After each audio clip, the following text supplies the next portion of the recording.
People need to know that, again, it's Bible prophecy that the day is coming when it says the Antichrist is going to be given power to make war against the saints and to overcome them.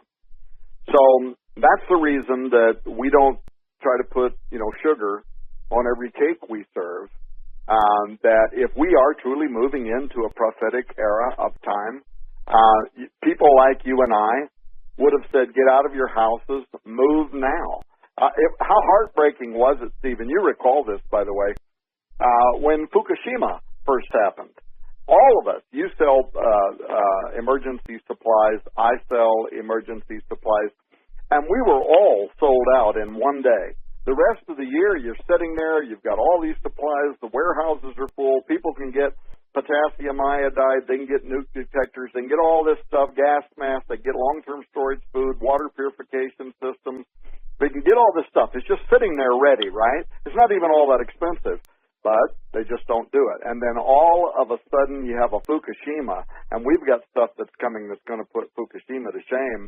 Now everybody's clamoring, well, we sold out in one day. In one day, we were out of everything, and we had backlogged orders for 6 months. In fact, we had to just start giving people's money back. We had to just start saying, we can't take orders. Remember, Mountain House Foods shut down their website. ThyroSafe Potassium Iodide shut down their website. They just said, sorry, folks, there's nothing. You're on your own. Well, that is why people should do what you said a moment ago, Steve.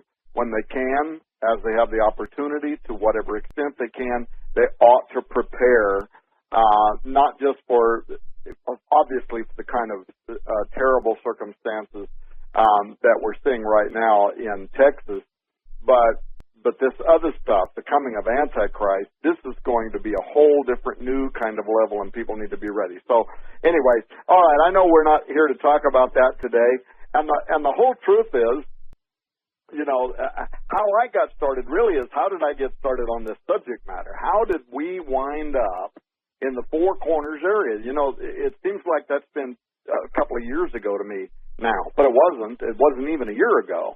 And here's me, you, Timothy Alberino, the whole Skywatch television team, the Defender Publishing team, your group. You're flying in this big helicopter into the Valley of the Gods. How did we wind up in that place, and what were we doing there? Now, that's part of what this conference is going to be about, but it really goes to some much deeper questions, not just the bones of the giants. That's part of it. That's important. That's part of American history, and that also tells us a whole lot that dates back to the watchers who descended in the days of Jared, what they were doing, but also what Jesus says as it was in the days of Noah. You quoted that a moment ago, what they intend to do in the future. But it isn't just them. It's their devotees. How many people realize that in Washington, D.C. today, there are people who are making concerted efforts to try to bring about the revival of the spirit of the Watchers, the Nephilim, the king of the giants that the book of Revelation says is bound in the bottomless pit for the time being. This is stuff that puts Hollywood to shame. They can't make film. They can't make movies that are as exotic and frankly terrifying as what the future of the world is set to behold. And this is why people are going to be frozen in their tracks and, frankly, be susceptible to the lies of Antichrist and to the lies of the anti-church that are those ones that are going to cast their lot for the destruction of believers who otherwise are giving them the truth, and that's why they need to get the truth now. So now for me, how did I get started into all this? I'm not going to go into all this stuff about me and Chris Putnam, but if people listening to this program are not aware, I think Joe and Doug, I think you said something about Chris Putnam when he passed away. Yes, sir, we did. Yes. Yeah, and I appreciate that so much. How I got into this line of thought and then began to appreciate the importance of it. I'm speaking at the Strategic Perspectives Conference for our good friend Chuck Misler about 5 years ago now, probably. My son and I, we're standing in the back room, and we're talking about how weird it is that you have this 900-year-old Catholic prophecy, and no matter what you make of it, you believe it, you don't believe it, you think it was all a big hoax, it didn't matter. It had historical importance because it's a 900-year-old Catholic prophecy that certainly was held in high esteem by even some of the popes. And my son and I, Joe Artis, we're talking about that, and we're saying, isn't it weird that there's only 112 lines, and Pope number 111, Pope Benedict XVI, is the Pope right now, but if he dies or if he steps aside, the very next guy is going to be the final one in this prophecy. And nobody has written a thorough examination of this prophecy of the popes. And so I'm a publisher, so I'm always thinking about, the types of things that should be published. And Joe started really encouraging me, Dad, you're a publisher, you really ought to put together an outline and write something on this. And this is how preternatural all this began, and literally supernatural events began clicking off one after the other. It's at that moment I go up to my hotel room because I'm waiting on my opportunity to speak. Somebody like Joel Richardson or somebody was up there speaking. And I went up to my hotel room to send myself an email with the note ideas that me and Joe had talked about the prophecy of the popes and why I should publish a book about it. And I open up my email account, and I have an email from a guy that I've never met before. And I've only ever even just barely heard. I knew he had a blog or something. I wasn't even sure about it. But I had an email from this guy named Chris Putnam. And he wanted to know if he could use the only paragraph that I had ever written. And I had written it all the way back in 2009, so 8 years ago. One paragraph, all I ever wrote, where I said, the people with the year 2012 fascination, the Maya and all that, wouldn't it be interesting if the prophecy of the Pope also kind of unrolled at the same time? And but I got this email from Chris Putnam, and he wants to know, hey, Tom, my name's Chris Putnam. I'm in Bible college. I'm writing a term paper. Can I use the paragraph in my term paper that you wrote, whenever I wrote it? And I emailed him back, and I said, Chris, you can't believe the timing of your inquiry. I said, I was just now talking to my son about the prophecy of the popes, which I haven't even thought about in years, and I was getting ready to produce an outline. Anyway, I don't want to give it to you blow by blow, but a long story short, a whole series of events put me and Chris Putnam together. We decided to write that book together. During our investigation, we had our own reasons why we came to believe that Pope Benedict XVI was going to step down. We published this. We're on TV talking about it. You can look up the YouTubes where a year before the event, we said we believe that Pope Benedict XVI is going to retire. He's going to cite health reasons for doing it to open the door for the arrival of the final Pope and the final Pope prophecies, Pope number 112. And furthermore, we went out on a limb. We said, we think this is going to happen in April of 2012.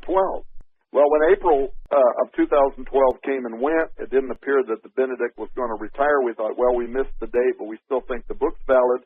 But then February 28th, 2013, Benedict announces his resignation as Pope, and that very same day, the news outlet for the Vatican, the El Observatorio Romano, they gave an interview to the New York Times. You can still Google this and read it, in which they admitted that Pope Francis had secretly retired. April 2012, months earlier, he had done it privately after he returned from a trip in March of 2012. He had done it privately with the Courier, because if you recall, at that time was the whole what were they calling it, the VatiLeaks? The VatiLeaks scandal, where they were releasing different documents being stolen out of the Pope's office and all that, so they were very careful about it. And so we had got the month and the year correct. Now, it is true that Chris and I both had some Vatican, I wouldn't even say they're Vatican insiders, they were conservative cardinals, the two of them, very conservative. These guys, by the way, do not like Pope Francis, I'll tell you that. They gave us a little bit of information, but a lot of the other part of it was just Hagman level, get down in the dirt, investigation, go through thousands of pages of documentation. And we finally came up with that conclusion. Well, anyway, when we got that date right, man, my phone was ringing off the hook. We had people everywhere that was wanting us. We had people that even wanted us to go to Rome, but we were warned not to do it, so we didn't go to Rome. But the movie, The Final Pope, was made about it, just a whole lot of stuff, right, because we got that date correct.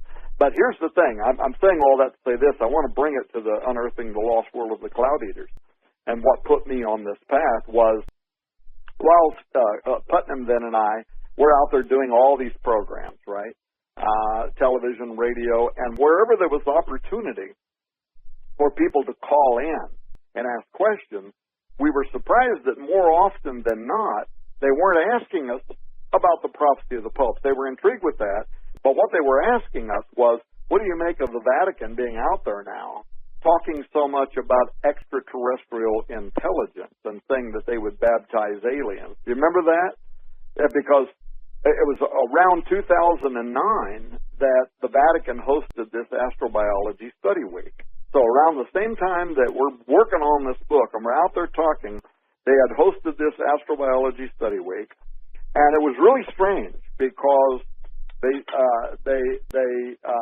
called together leaders from academia, geologists, nuclear physicists, quantum physicists. I don't even think they were using the term astrobiology in 2009, but that's what they would be today. People that study deep space with the question of, the search for extraterrestrial intelligence study. They called all these people together from around the world, and they only had one question: come to Rome, because we want to discourse for a week of study on one question, and it was this. And people can Google this. I know it sounds fantastic, but it's true.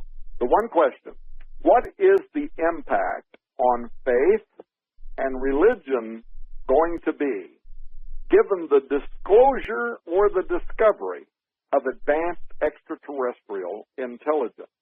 It was only 90 days later that the oldest scientific body in the world, the Royal Society, they come together. They, too, convene all these people from around the world, including theologians, and ask the very same question. This is the 350th year anniversary, the oldest scientific body on Earth.